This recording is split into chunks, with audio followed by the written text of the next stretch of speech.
En Afrique, le prestige d'une femme se mesure au mariage et au nombre d'enfants. La fonction de la maternité est celle qui lui est le plus appréciée. C'est dans les campagnes que la situation de la femme est la plus difficile.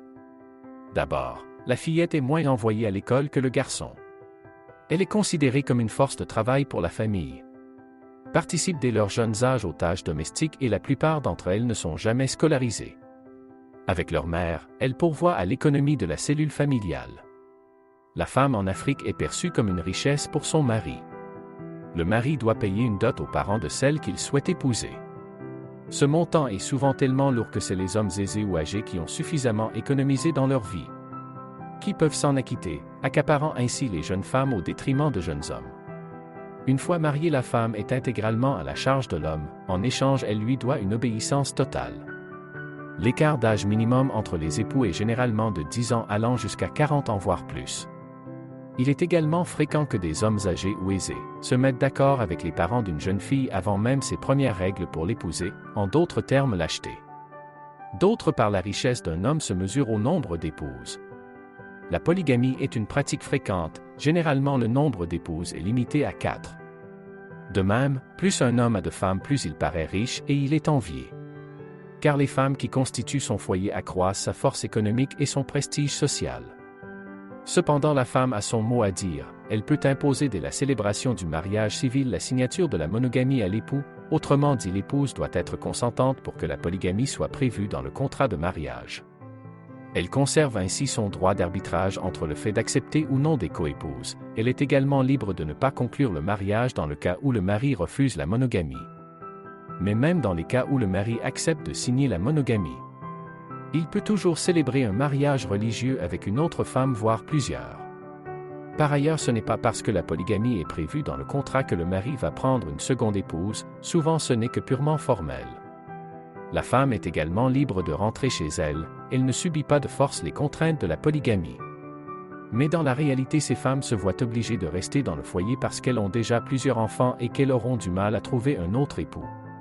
Ou encore qu'elles n'ont nulle part où aller car la plupart des parents n'acceptent pas le retour de leur fille à la maison et cela malgré tout ce qu'elles peuvent subir dans leur foyer.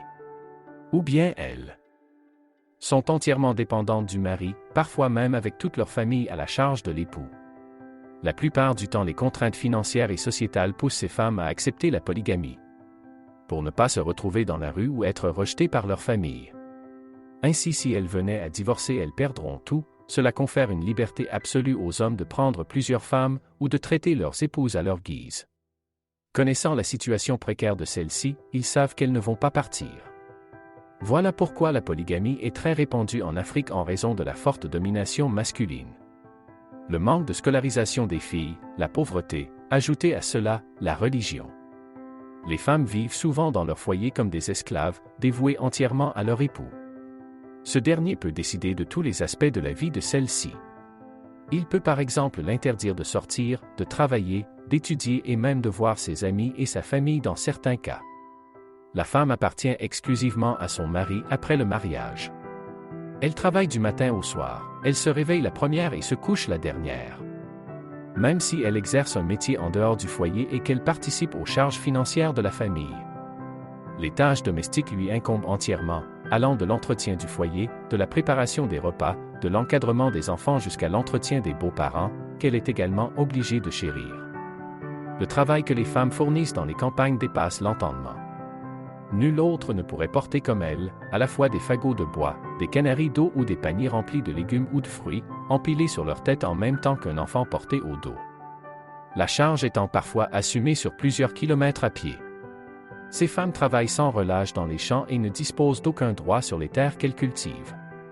La plupart d'entre elles exercent parallèlement une activité artisanale ou commerciale, comme vendre au marché les aliments qu'elles cultivent ou des plats cuisinés au bord des goudrons. L'argent qu'elles gagnent est généralement leur propriété. Le mari n'a aucun droit sur celui-ci, même si les gains sont souvent très minimes. Dans les campagnes, les femmes procréent sans relâche dès l'adolescence jusqu'à la ménopause. Un ventre vide est considéré comme une malédiction. La femme africaine est ainsi affairée à ses multiples occupations, un bébé au dos, un autre dans le ventre et des tout petits encore accrochés à ses basques. S'ajoute à cela le viol systématique et le rapt des femmes utilisées comme esclaves sexuelles ou armes de guerre dans des pays tels que le Congo, l'Angola ou encore le Libéria. Les femmes devenues mères contre leur gré et souvent contaminées par le VIH et d'autres virus sont psychologiquement et socialement détruites. Les femmes africaines dans les pays musulmans doivent toujours être habillées de façon très décente pour être bien vues et respectées, mais il n'y a pas de violence faite aux femmes à ce niveau et ce n'est absolument pas une obligation pour elles comme dans certains pays. La liberté de la femme dépend entièrement de la limite fixée par son mari. Une femme est la propriété exclusive de son mari. Les violences conjugales sont plus ou moins normales dans certains endroits et ne font l'objet d'aucune poursuite contre l'époux. Cependant, les femmes sont tolérées et respectées dans la société du fait de la fonction de procréation qu'elles incarnent et donc du statut de maman.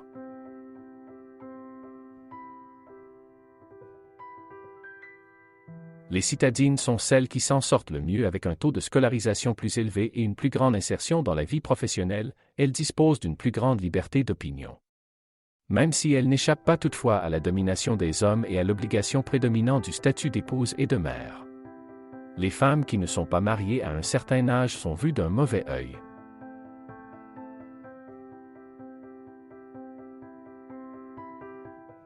Le deuxième bureau, qui est le fait d'avoir une maîtresse, est une pratique généralisée chez les hommes aisés en Afrique.